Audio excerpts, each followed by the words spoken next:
Japan at saka Pilipinas Treaty hinahadlangan daw mga tol ng mga dilawan. Ayon dito sa title ng ating panonoorin ngayon, no. Ayaw papasukin sundalong Hapon sa Pilipinas, mga tol, no. So ang source ng video nga bibigyan natin ng reaction ngayon ay ito si Sir Pao PH, mga kapatid, nakalagay po ang link sa ibaba. Huwag niyong kalimutan mag-subscribe sa kanyang YouTube channel at kung bago ka pa lang dito at trip mo yung mga ganitong klaseng reaction video and commentary, huwag mo rin kalimutan mag-subscribe. Click mo na rin ang notification bell para ma-notify ka pag may mga bago tayong reaction video na tulad nito. So huwag na natin tagalin pa. Total, wala na rin naman tayong hinihintay na. Panoorin na natin to, mga tol.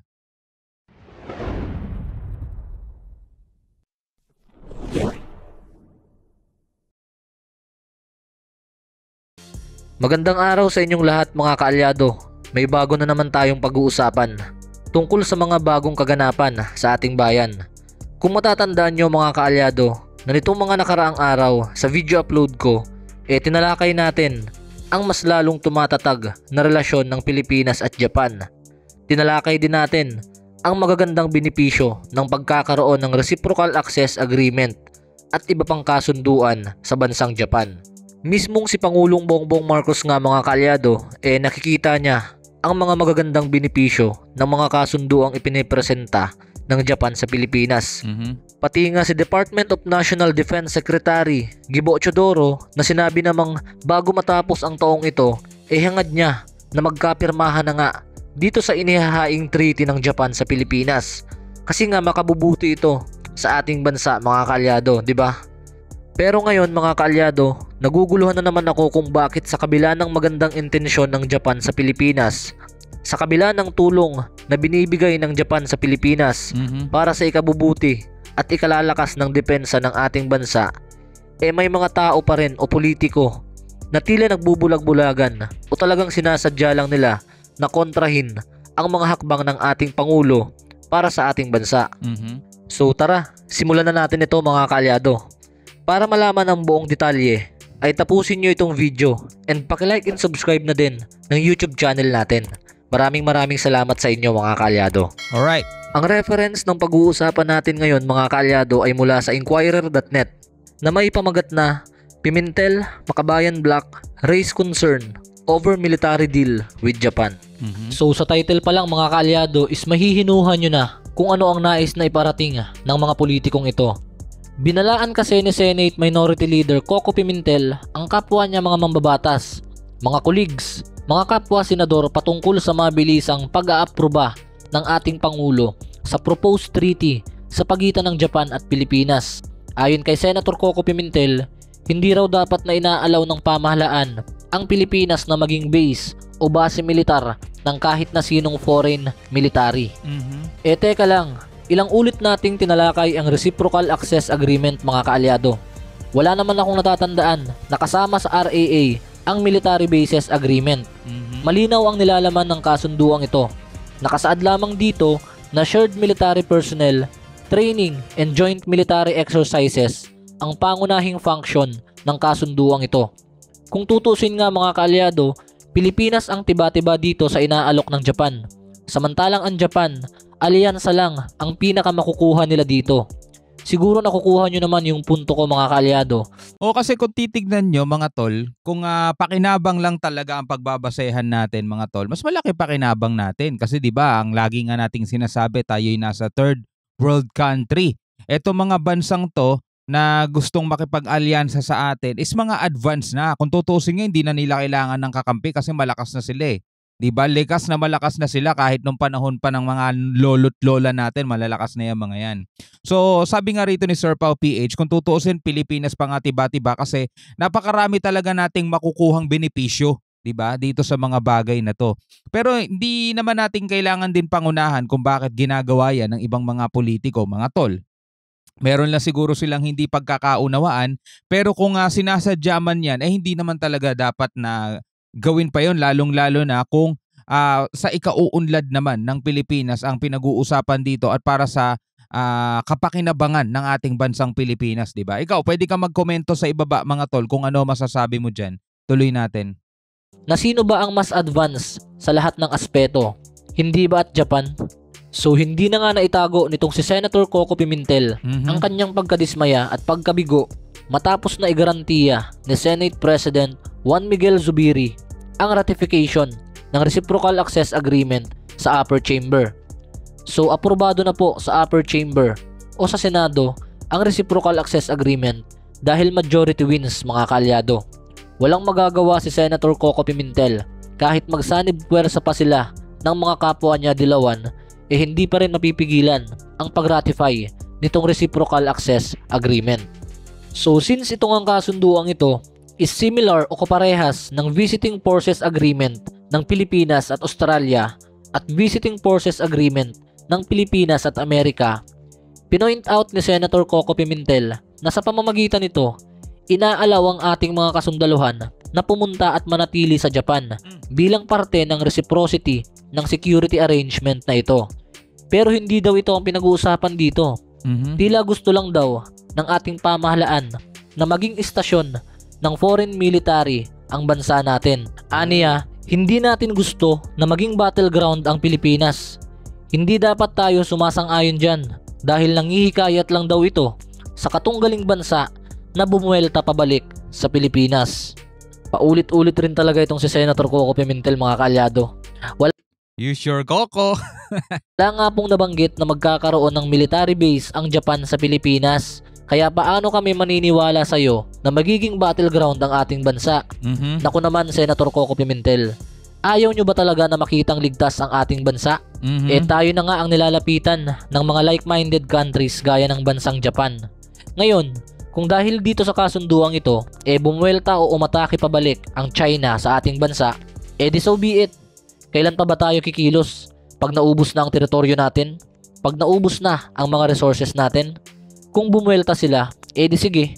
Basta hindi susuko ang Pilipinas. Mas lalo nga silang mangingilag di ba? Mas lalo nga silang magdadalawang isip kapag nakikita nila na napakaraming kaalyado ng Pilipinas, di ba? Kesa yung makikita nilang nag-iisa lang yung bansang yan, walang tutulong dyan, walang kakampi dyan, di ba? Di mas lalo silang, di ba? Ilagay na lang natin sa sitwasyon sa normal na buhay, mga tol, di ba?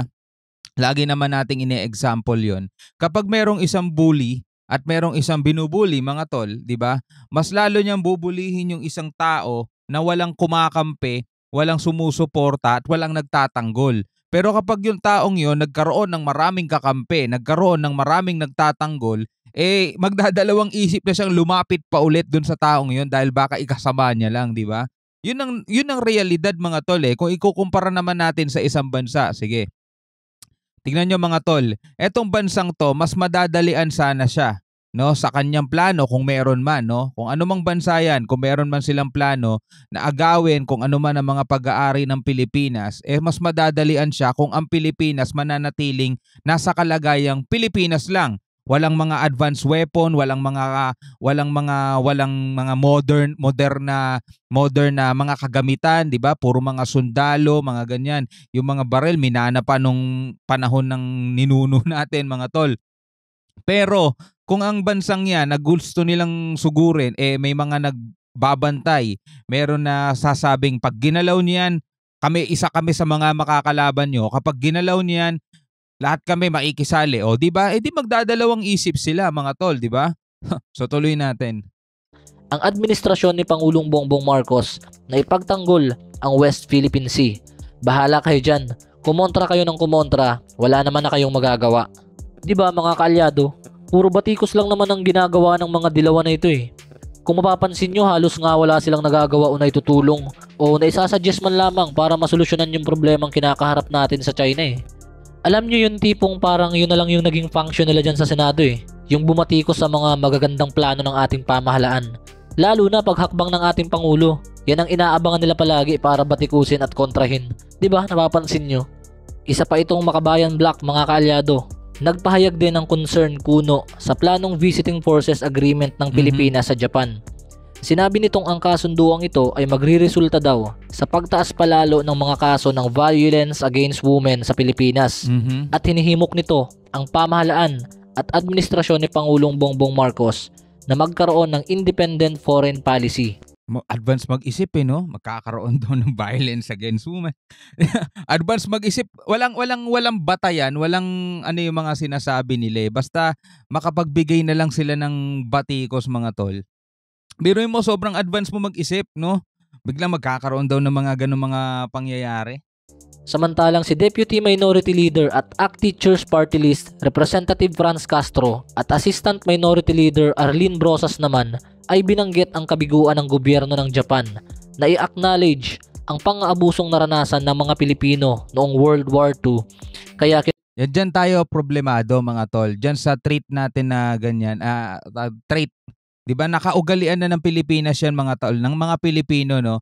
Mahilig tayong bumalik sa nakaraan, mahilig tayong tumingin sa nakaraan no. Hindi natin tinitignan yung kasalukuyan at yung future mga tol. Wala na tayong magagawa dun sa nakaraan eh. Saka etong Prime Minister na yan siguro baby pa siya nung mga panahon na yun. Hindi niya alam yung mga pangyayari doon, 'di ba? Tapos ngayon babalikan natin yung mga nangyari nung nakaraan, 'di ba? Yung ginawa ng mga Hapon dito sa Pilipinas. O sige, sabihin natin naging masama sila noon, 'di ba? Pero hindi, ibang mga tao na 'yan eh. Ibang mga tao na 'yan mga tol eh. 'Di ba? Eh di anong pinagkaiba niyan sa mga nung unang tao rito sa Pilipinas? Eh di ganun din tayo, 'di ba? Iba-iba na 'yan eh. Yung problema sa mga Pilipino mga tol, hindi tayo makakasulong o kaya hindi tayo makausad, hindi tayo makasulong, lagi tayong nakalingon doon sa nakaraan na natin. 'Di ba? Tapos na 'yun. Eto ngang China, hindi naman tayo sinakop niyan eh, pero tignan mo ginagawa nila sa atin ngayon. ang pang-aabusong naranasan ng mga Pilipino noong World War II. Kaya kinukontra nila ang ratification ng Reciprocal Access Agreement dahil nga may implikasyon raw ito sa mga kababaihang naging biktima ng pang-aabuso mula sa Japan noong ikalawang digmaang pandaigdig. Sila na lang nagsasabi niyan eh, 'di ba? Eh yung tatay nga ni BBM may pinagmarcha ngayon sa sa tawag doon, Bataan na Death March eh, 'di ba? Oh, eh bakit si PBBM parang naka-move on naman na diyan? Alam nyo mga kaalyado, nire-respeto at ina-acknowledge natin ang mga tao at pamilya ng mga nabiktima noong panahon ng ikalawang digmaang pandaigdig mula sa Japan. Pero matagal na panahon naman na yun mga madam. Oo. Matagal lang pinagbayaran niya ng Japan at pinagbabayaran pa rin nila hanggang ngayon. Bakit hindi na lang tayo mag-move on at pagbigyan ang Japan na mas makabawi pa sa Pilipinas? Tignan nyo nga yung Japan at saka US mga tol. Anong ginawa ng US sa Japan mga tol? 'Di ba binagsakan sila ng 2 atomic? Oh, sila naka-move on na sila eh. Kaya tignan mo, sensado pa rin ang bansa nila. 'Di ba? Ngayon, tropa na rin nila ang US. Tapos na kasi yung mga panahon na 'yon. 'Di ba? Kapag ikaw nagpabilanggo ka sa nakaraan mo, hindi ka talaga makakausad. Yun ang katotohanan, no? Kapag nagpabilanggo ka sa nakaraan, hindi ka makakausad. Hinihila nila yung Pilipinas pabalik sa nakaraan eh. Bakit nyo babalikan yung panahon ng WW2? Napakatagal na yun, 1942 to 1945, di ba? Eh, tayo nga mga nandirito ngayon, baka hindi pa tayo buhay noong mga panahon na yun eh. Pati mga matatagal ng pangyayari, inuungkat pa para may maibatikos lang, di ba? So anong masasabi nyo mga kaalyado dito sa mga taong kumukontra sa Reciprocal Access Agreement? Tama ba ang ginagawa nila? Concern ba talaga sila sa Pilipinas? O sadyang kontra lang sila sa mga hakbang ng administrasyon ni Pangulong Bongbong Marcos? Just comment down below mga kaalyado dahil hanggang dito muna tayo. Alright mga kapatid, ikaw bilang isang Pilipino, ano ang masasabi mo rito? Syempre pwede kang mag-comment. Malaya naman tayong lahat magbigay ng komento, ng kritisismo dahil tayo nasa isang demokratikong bansa. Malaya ang bawat isa sa atin na maglabas ng kanilang mga saloobin. Alright? So pwede ka mag-comment sa ibaba. Anong masasabi mo rito sa video na napanood natin? Comment ka na sa baba. Hanggang sa muli mga kapatid, ako nga pala si Shobal D. Peace out.